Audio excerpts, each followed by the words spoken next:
There he Mark, is. Can can you you hear hear me me, well? Mark?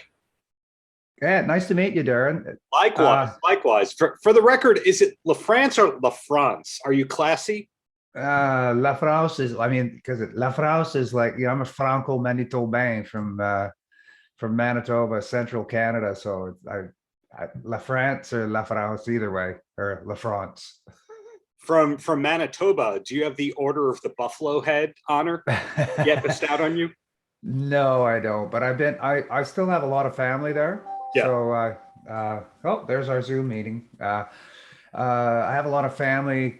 I got like five sisters and a brother, and I think there's almost 100. Of course, my parents passed away a long time ago, but whenever I go back to do shows, it's like, I'm over 100 people. These little great uh, nephews and nieces come up, and my name is Uncle Mark, right?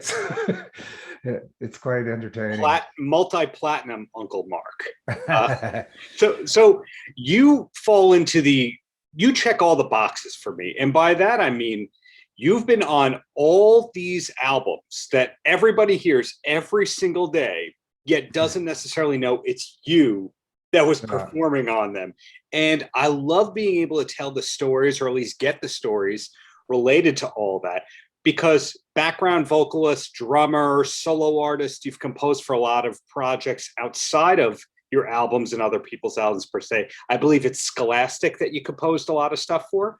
yeah, I did over 100 songs for their education program. I think it was here in Canada. I'm not sure if it made it into the States, but it was a fun project. I teamed up with Ian Cameron, another guy, and they'd send us the poems, like these, but from different poets, and then we'd write, all types of genres, and it was used to educate kids. And they did books, and I think they still sell the stuff online or whatever to schools. Like, Cool.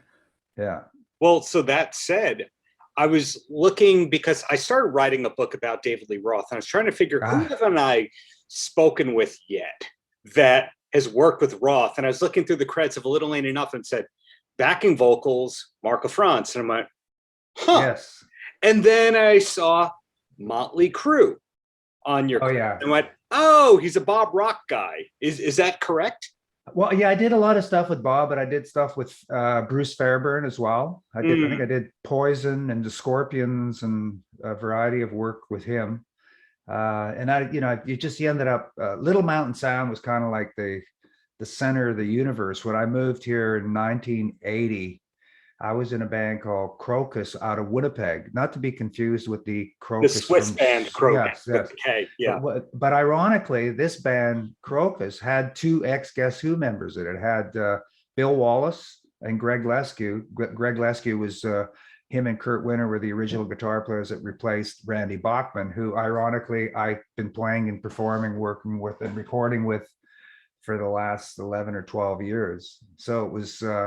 I moved to Vancouver, and first day I moved here, I had a meeting with GGRP at Jingle House, and bang, it just everything exploded, and then the album sessions happened there. You'd be singing on a commercial, and Bob Rock would walk by and say, "Hey, Mark? Are you available to do a session? I'm just producing this band called Blue Murder Oh, yeah. next week." And then another time, be you'd be doing the album session, and somebody come by, one of the Jingle people walk by and say, "Hey, you want to do we're doing a McDonald's ad tomorrow," or whatever. So it was quite an amazing time. It had been 1980, and it was just starting that's the city was, especially the recording side, performance live, everything. Loverboy had just broken, and they'd recorded at Little Mountain. So it really just exploded around that time. It sounds like to me, putting words in your mouth here, that you're very different than other people who've performed in the hard rock and heavy metal genre. And by that, I mean, most people in that genre, it's kind of like, that's all I do. Whereas your jingle work and your commercial work kind of trained you to, okay, what do you need? Yeah, I can do that. Well, that's funny because I've seen, I mean, obviously doing stuff with Bob Rock and with Mike Fraser, who, I still see from time to time, both of them. But it's like we all came out of that the jingle thing, because we were all working for GGRP and myself with other various jingle companies. So you were in the studio like almost every day. So you really got used to working in the studio. Well, a lot of these bands that we come, you know, as great as they are musicians, they weren't in the studio anywhere near as much as we are. So we were able to hone our studio chops, like, you know, Bob Rock and Mike Fraser, you know, learned how to record a full orchestra, which came in handy when they started working, you know, with a variety of other, even Motley Crue. I remember there was, I think the Karabi album, they used a full orchestra on one of the cuts. So really it was, yeah, everybody got to develop their abilities by working in the studio. So you just go in and you would be relaxed. You wouldn't be all up nervous about, because, you know, if you haven't been in the studio for a while, and, you know, a lot of people just get nervous. And if, especially as a singer, if you get nervous, your vocal cords tighten up, you can't, Right. it's hard to sing. So the David Lee Roth, A Little Ain't Enough album, was that a phone call in advance kind of thing? Or is that Bob Rock walking by and going, we need you today? Yeah, it was a lot of that with Bob got, you know, he sort of got it. You get comfortable with working with certain people. And so he used myself and Dave Steele a lot combined. We did a lot of stuff combined because, you know, our voices complemented each other. And yeah, we got to work. I think we worked on that for a couple of weeks or more. Weeks? And yeah, because we did the whole album.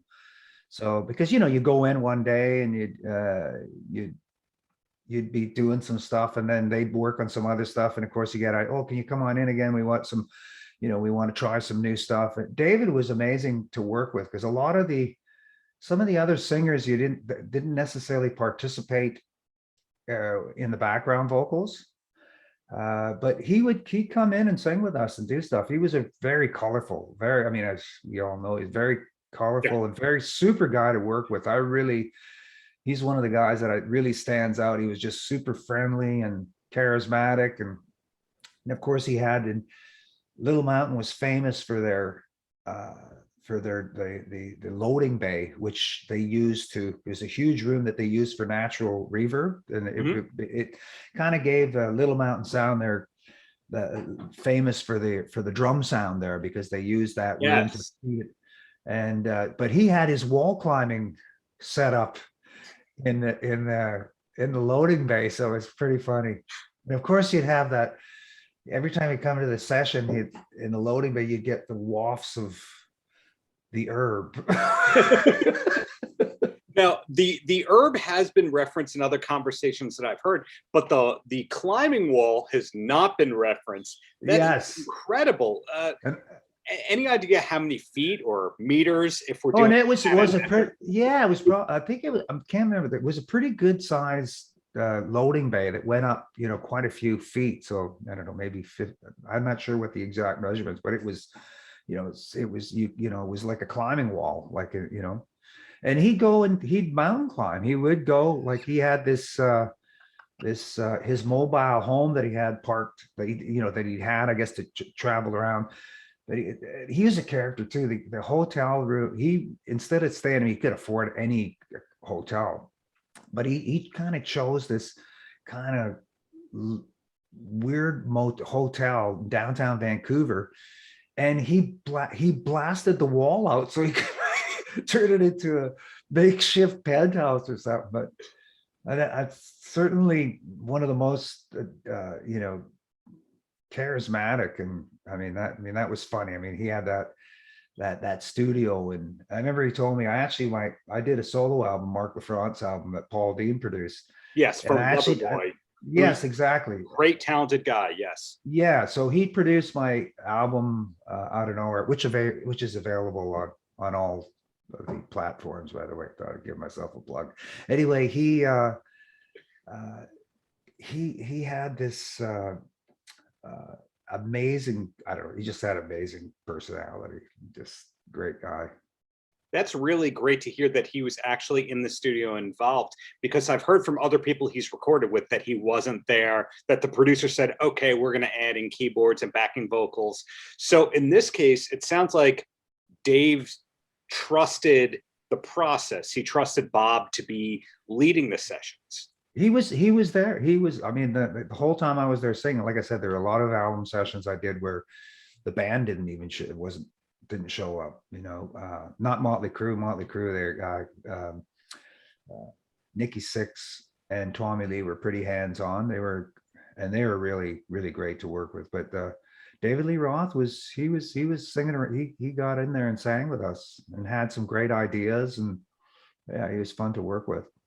Any idea if you're on all of the songs on the album, or if that was just, mixed in the special sauce at the end? I'm pretty sure that we sang on everything. Yeah. Wow. So Yeah. you are a notable drummer, and I can only think of a handful of drummers that are also spectacular vocalists. A random one that comes to mind, the drummer of Warrant, Stephen Sweet. He always did all the high backing vocals. Yeah. Say, did you start off as a singer that learned to drum, or a drummer who one day someone went, "Oh, you can sing, keep doing that"?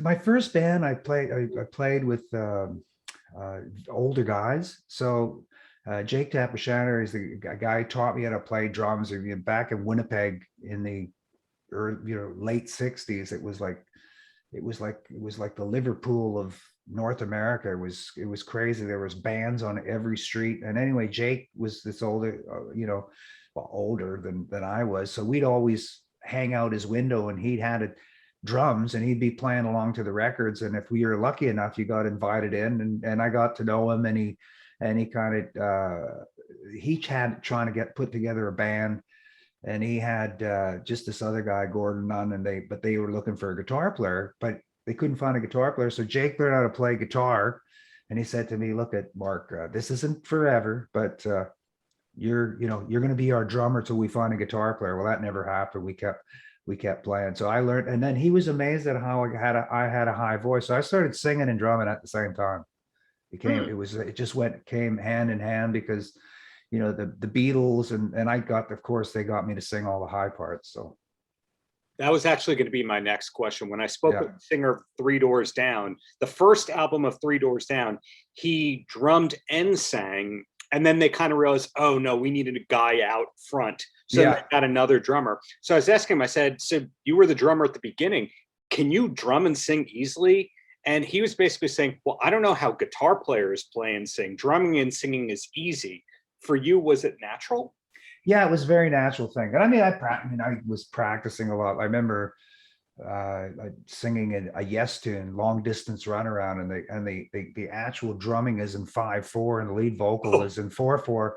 So I learned, yeah, but you'd split. It's like having another hand. So you just sort of I spent a lot of time practicing. I always make jokes that I quit school for a year when I was going to private school in St. Boniface, Manitoba, which was just in part of Winnipeg.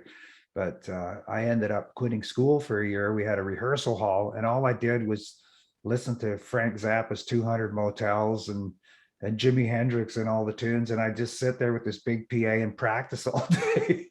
I ended up going back and finishing my education, but it was definitely, it was very formative. You just go and practice for like 5-6 hours a day. That was nothing. So, I mean, I still, even to this day, I still, you never stop learning and figuring out, things with your voice or drumming wise. Because I still perform.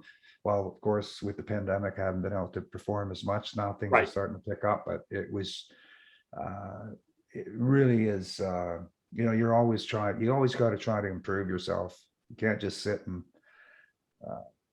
some guys don't like the practice, but I kind of like to do it. I enjoy that kind of thing. And I even kind of picked up guitar because I've been doing it during the pandemic. There was nothing else to do. So I just got myself a great mic, and I've been doing sessions from my home and writing a bunch of songs. And I've been releasing stuff. I have, I think my 5th single is coming out tomorrow, actually. So Okay, we'll of course put plugs for that in the copy. Yeah, sure. So, It's marklafrance.com. So aside from, hey, well done on the plug end. Aside from the pandemic, it sounds like, unlike a lot of the artists that you did session work for, it sounds like music never stopped for you. That even if it was freelance composing, freelance jingle things, it's been pretty consistent for 35, 40 years now. probably closer to 50, but it's been I've never stopped. I mean, working with Randy Bachman, this man is like such a inspiration. I mean, Mhm. I think he's coming close on, he's 78, 75, 78, but he's kind of close to 80, but it's like McCartney. It's like these guys just they're like kids in a candy store. They Mhm. just don't stop producing stuff, and they're always excited about what they're doing. And it just keeps if you keep that fire going, it'll give you longevity, I think. And it's a little late to take up plumbing. So Well, that's another one of my weird obsessions. Canadian artists who were stadium acts in Canada and then here in the States have been like club bands ish. And BTO and the Guess Who are unfortunately in that category where Americans go like, yep, I know American Woman and taking care of business, but that's it. And yeah. I don't think that people realize how huge BTO and the Guess Who were in other countries. And another artist on your resume, Chilliwack, another case of that Yeah, huge yeah, band. yeah, And then yeah, here in the States, people go, "Oh, I know they're Hit," and you yeah, go, "Hit?" yeah. Well, BTO actually was really big in the States. They actually, because they played tons of arenas and stuff. They were like one of the earlier bands to play arenas. I remember we were waiting for a plane in San Francisco some years back, and the singer from Metallica, Hatfield, yeah, James Hetfield. James Yeah. Hatfield, yeah, he found out that Fred Turner around, and he was like a huge fan of Fred Turner, because he's got that amazing, refrigerator voice that just amazing. And by the way, he's probably one of the nicest rock stars you'll ever meet. The guy's just so humble and nice. It's totally on a rock star. Wow. Yeah. Well, I feel bad for not realizing that. I knew that BTO did Yeah. arenas, No, they were huge. but there's certain bands, not just Canadian bands, say Grand Funk Railroad, one of the biggest bands of an era, period. Yeah. Yeah. And the legacy management has been kind of poor to the point that people go, yep, I think I've heard of them. And you go, you don't understand. That was the biggest band in the world for a while. They were huge. Yeah, we've done a couple of shows with Mark Farter. Yeah. Yeah, and he's still singing killer. He's still really, really good. He's still great. And he's got a Whenever I great band. post an interview with a member of Grand Funk, it gets huger numbers than whoever is in the Billboard Top 100 at the moment. Such a great legacy band. And with Randy, what was your connection to him in the first place? Well, I didn't know Randy back in Winnipeg. Actually, I knew Burton Cummings from because he used to come around and see, he'd come out and see different bands back when we were first starting out in Winnipeg.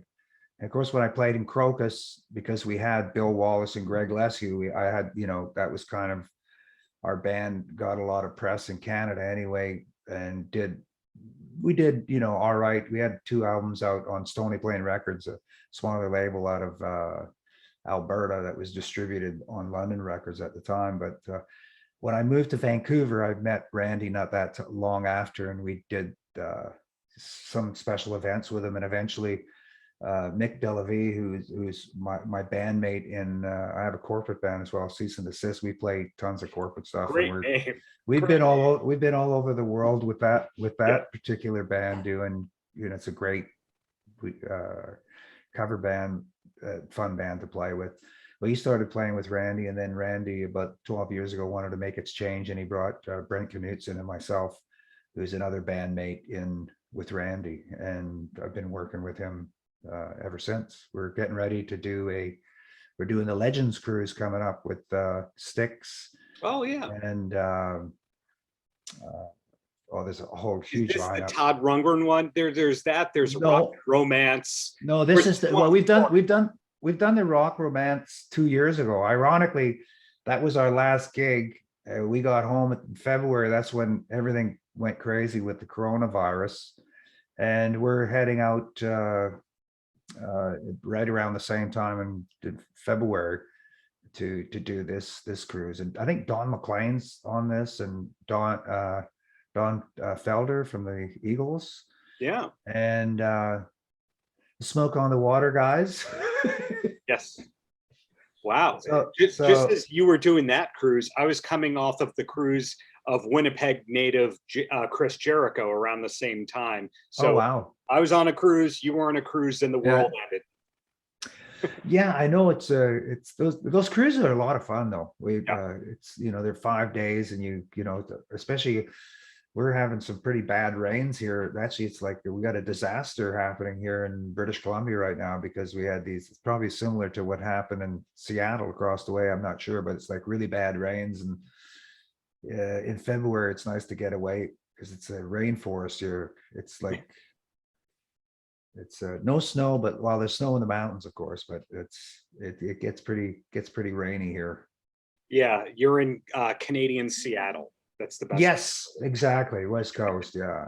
I mean, it's beautiful place, but it's the winters can get pretty dreary with the rain. So it's nice to get out and do a cruise in the Caribbean. For sure. Well, do you have time for 2 quick questions? And then Sure. I'll let you plug your music and then you'll be able to roam free. Okay. All The- right. The first one is the David Lee Roth album that you worked on that Bob Rock produced, A Little Ain't Enough. Word is that Bob Ezrin, fellow Canadian, was originally set to produce the album. Was that something that you ever heard of before? No, I wasn't privy to that. I just knew that, Bob worked with him and yeah, I know that when I did a live show, I think that's what I was trying to get at. I actually did a live show where I warmed up David Lee Roth. I remember when we were in at the Commodore, and I remember when we were in the studio, he was telling me, Mark, you ain't been to a backstage like mine ever in your life, and it was something to see. Was that Club Dave? That was club, yeah. Yeah, it was quite. It was like there was a lot of females in the back. It had to be over 100 or something. I'd never seen anything quite like that. Well, He was a true ladies band for sure. the next thing I'm curious about is I've only talked about, David Lee Roth, and you brought up Motley Crue, and your credits also include Cher and Loverboy, all that kind of stuff. Are there any songs that the everyday person has heard 1,000 times that would have no idea that you were on, whether or not it was a ghost vocalist kind of role? Well, I also did the Cult Sonic Temple album, Firewoman. So, Wow. and I did. There's a band out of Canada called Glass Tiger, which Yeah. doesn't even Don't fall Forget under Me the. While I'm Gone. And I sang on that as well. Brian Adams, of course, sang on that. But I sang backgrounds with Paul Jantz on that, and of course, probably Poison on Skinny Bop. Wow. So if you really listen to the high parts and the two parts, all the high stuff is all me.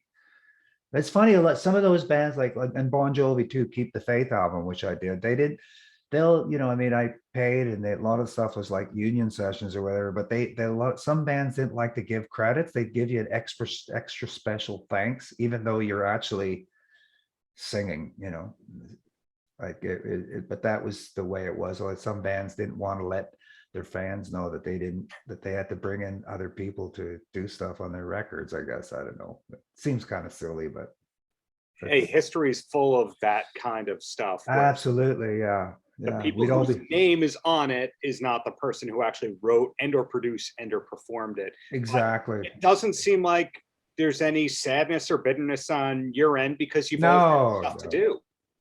Well, I'm lucky too, because a lot of in Canada, we signed on to the neighboring rights regime. So all of my performances are registered, and it's nice because I get royalties throughout the whole world. The States is a little bit, I mean, they were starting to get it with the satellite radio, but the terrestrial radio hasn't come on board like it has throughout the whole world. But it really makes a difference, especially for, you think of the amazing players that played on the Motown stuff, and none of these guys, a lot of them are dead, and their estates are finally starting to see some royalties from the work that they did so many years ago. But anyway, yeah, it's not, I'm not complaining at all.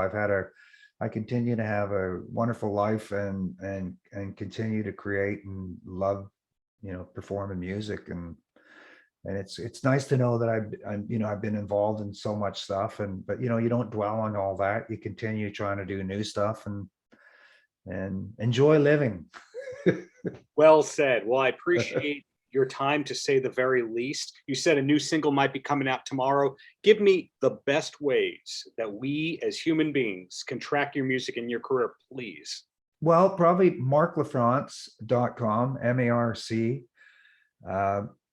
LAFRNCE, just like the country, France.com, and on my label delinquentrecords.com. You can find out everything about me and stuff. Just go to those two, and I'm on all of the the platforms, Spotify and Apple Music and Amazon, and I have Delinquent Records YouTube channel as well that has my videos and such that go back back in time, and brand new stuff. So yeah, so it's all good. So marclafrance.com, delinquentrecords.com. There you go.